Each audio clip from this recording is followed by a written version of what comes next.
नमस्कार. मी श्री म्हात्रे सर, संचालक म्हात्रे क्लासेस, पेझारी, अलिबाग.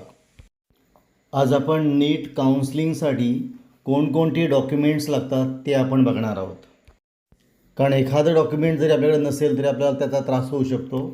त्यामुळे नीट 2026साठी जी डॉक्युमेंट पाहिजे ती डॉक्युमेंट कोणती?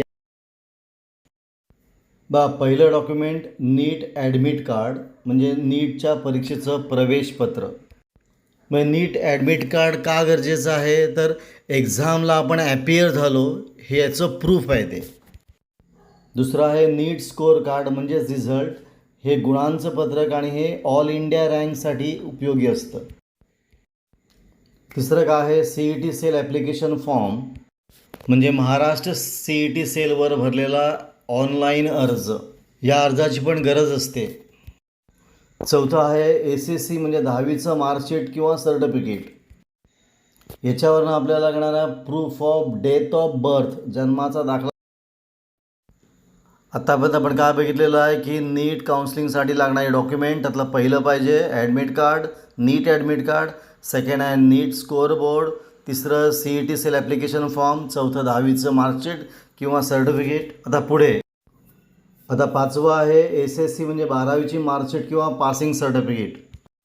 मग 12वीच्या मार्कशीटवरून आपल्याला काय कळतं? तर फिजिक्स, केमिस्ट्री, बायोलॉजी आणि इंग्लिश याच्यामध्ये जे मार्क आहेत ते आपल्याला कळतात. पुढे डोमेसाईल, म्हणजे महाराष्ट्र अधिवास प्रमाणपत्र. महत्त्वाचं डॉक्युमेंट आहे डोमेसाईल, कारण स्टेट कोटामधनं जी ॲडमिशन असते त्यासाठी डोमेसाईलची गरज असते. म्हणजे महाराष्ट्र स्टेट कोट्यासाठी ॲप्लिकेशन करण्यासाठी किंवा महाराष्ट्र स्टेट कोट्यामधनं सीट जर हवी असेल तर आपल्याला महाराष्ट्राचं डोमेसाईल सर्टिफिकेट असणं गरजेचं आहे. पुढचं आहे नॅशनॅलिटी सर्टिफिकेट, राष्ट्रीयत्वाचा दाखला, की ज्या ठिकाणी आपल्याला आपलं राष्ट्रीयत्व नमूद केलेलं आहे. पुढचं आहे स्कूल किंवा कॉलेज लिव्हिंग सर्टिफिकेट, म्हणजे शाळा सोड. पुन्हा काय पाहिजे आपल्याला? 12वीचं मार्कशीट, डोमेसाईल सर्टिफिकेट, पुढे नॅशनॅलिटी सर्टिफिकेट, पुढे स्कूल किंवा करणारा कॉलेज लिव्हिंग सर्टिफिकेट. ही सगळी सर्टिफिकेट आपल्याला हवी आहेत. आता पुढे बघूया. पुढे आपल्याला पाहिजे आधार कार्ड. पुढे आपल्याला हवे आहे मेडिकल फिटनेस सर्टिफिकेट, म्हणजे वैद्यकीय फिटनेस प्रमाणपत्र, पण तेही विहित नमुन्यातील. जनरल हे MBBS किंवा MD डॉक्टरकडनं आपल्याला घ्यावं लागतं. पुढे पासपोर्ट साईजचे फोटो लागतील, एक 8 ते 10 लागतील. आता रिझर्वेशनमध्ये जर असेल तर करणाऱ्या खालीलप्रमाणे सर्टिफिकेट लागतील. कास्ट सर्टिफिकेट, ज्याला आपण जात प्रमाणपत्र म्हणतो. पुढे कास्ट व्हॅलिडिटी, त्याला आपण जात वैधता प्रमाणपत्र बोलतो. पुढे नॉन क्रिमिलियर सर्टिफिकेट, म्हणजे VJ NT1, NT2, NT3 OBC आणि SBC कॅटेगरीमध्ये असतील त्यांच्यासाठी करणारा नॉन क्रिमिलियर सर्टिफिकेट लागतं. पुढे EWS सर्टिफिकेट, म्हणजे आर्थिक दुर्बल घटक प्रमाणपत्र. पुढे PWBD सर्टिफिकेट, म्हणजे अपंगत्वाचा प्रमाणपत्रक, आणि हे अधिकृत वैद्यकीय मंडळाचं असलं पाहिजे.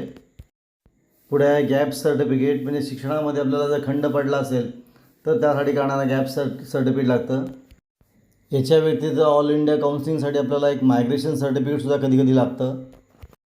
ही सगळी सर्टिफिकेट आपल्याला नीट काउन्सिलिंगच्या वेळेला लागतात, ॲडमिशन घेण्याच्या वेळेला लागतात, आणि म्हणून ही सगळी सर्टिफिकेट आपल्याकडे असली पाहिजे. आपण इथे थांबूया. तुम्हाला हा व्हिडिओ कसा वाटला? चांगला वाटला असेल, आवडला असेल तर शेअर करा, सबस्क्राईब करा. काही डाऊट असेल तर कमेंट करा. आपण इथे थांबू. पुन्हा आपण भेटू असाच एक व्हिडिओ घेऊन.